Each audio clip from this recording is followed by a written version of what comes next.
safe and removed. You never get hung up. Never.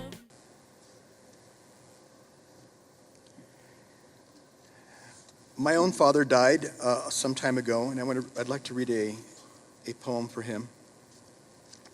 He had an odd sense of humor. This is in 5 parts. Don't you hate to hear that? And this is in 2,000 parts. We're good. 5 parts. Some extensions on the sovereignty of science for my father. 1.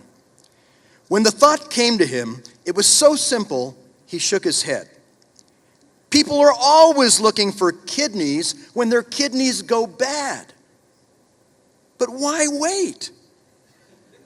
Why not look when you're healthy?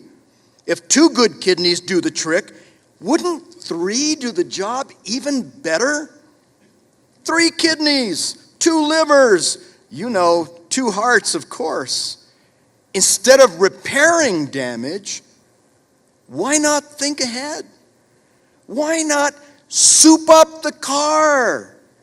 Why not be a touring 8-cylinder classic or one of those old 16-cylinder half-mile-long Duesenbergs? 2. The hardest work of the last quarter of the 20th century is to find an edge in the middle. When something explodes, for example, nobody is confused about what to do. You look toward it. Loud is a magnet. But the laws of magnetism are more complex. One might just as well try this. When something explodes, turn exactly opposite from it and see what there is to see. The loud will take care of itself, and everyone will be able to say what happened in that direction. But who is looking the other way?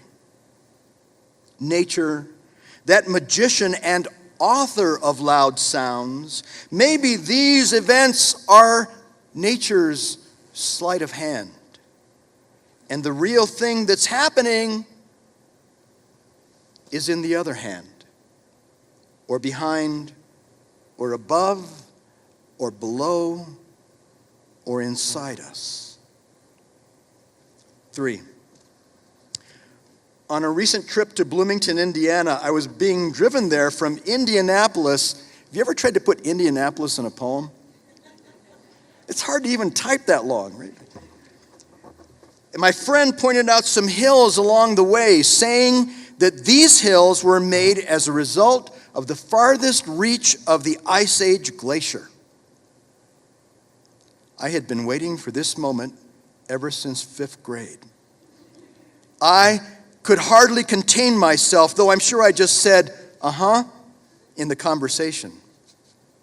I took a small and delicious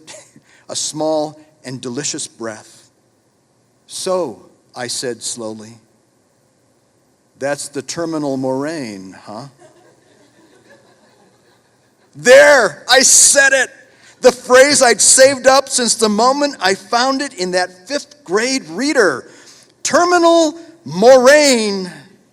I'd never said it out loud. What's a little scary, of course, is I was maybe more excited about remembering than about the hills themselves.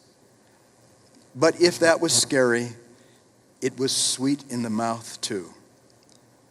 In a larger picture, one way or another, the Ice Age glacier was still a force to be reckoned with. 4. The reason you can't lose weight later on in life is simple enough. It's because of how so many people you know have died, and that you carry a little of each of them with you. 5. The smallest muscle in the human body is in the ear. It's also the only muscle that does not have blood vessels. It has fluid instead. The reason for this is clear. The ear is so sensitive that the body, if it heard its own pulse, would be devastated by the amplification of its own sound. In this knowledge, I sense a great metaphor, but I do not want to be hasty in trying to capture or describe it. Words are our weakest hold on the world.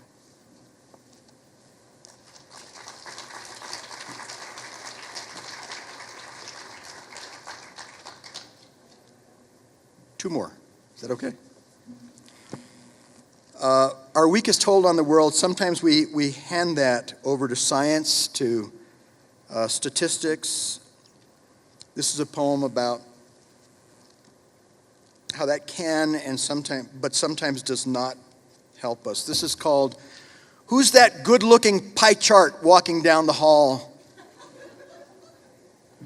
We get lost in the wandering story, small, individual, unbalanced, personal equations that we are.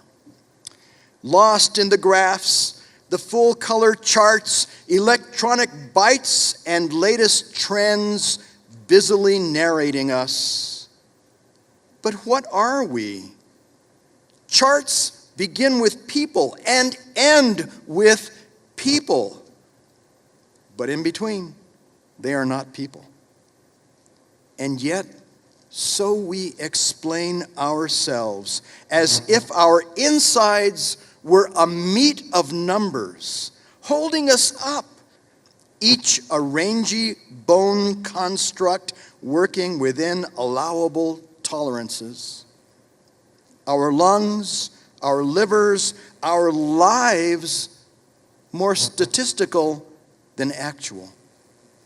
We walking around as handsome percentages of ourselves, beautiful portions of our futures. We let numbers enchant us every time. We let them be our best novelists. We let X-rays be our best art. But they are us. All of it. The numbers, they are us. And let's just be messy and say it again. They are us.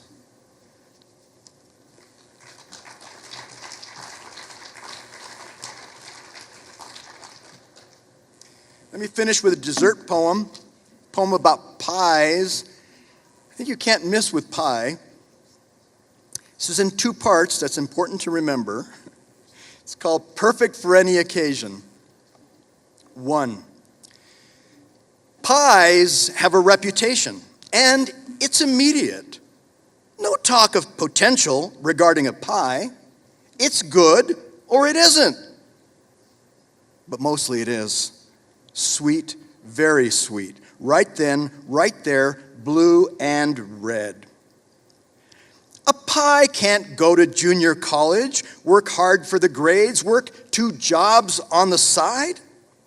It can't slowly build a reputation and a growing client base. A pie gets one chance and knows it, wearing as makeup those sparkling granules of sugar. As a collar, those diamond cutouts bespeaking fair day, felicity, contentment. I tell you, everything is great, says a pie. Great and fun and fine. And you smell nice too, someone says. A full pound of round sound, all good. Pies live a life of applause.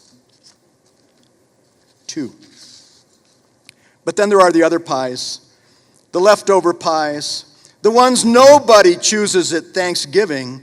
Mincemeat, what the hell is that, people ask. pointing instead at a double helping of Mr. I Can Do No Wrong pecan pie. But the unchosen pies have a long history too.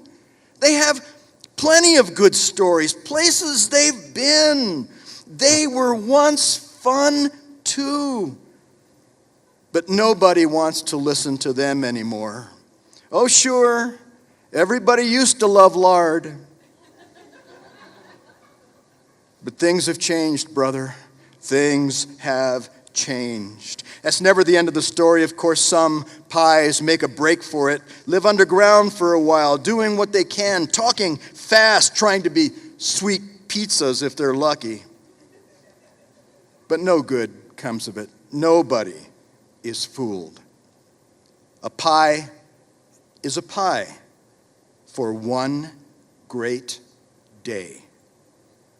Last week, it was Jell-O. Tomorrow, it'll be cake. Thank you all.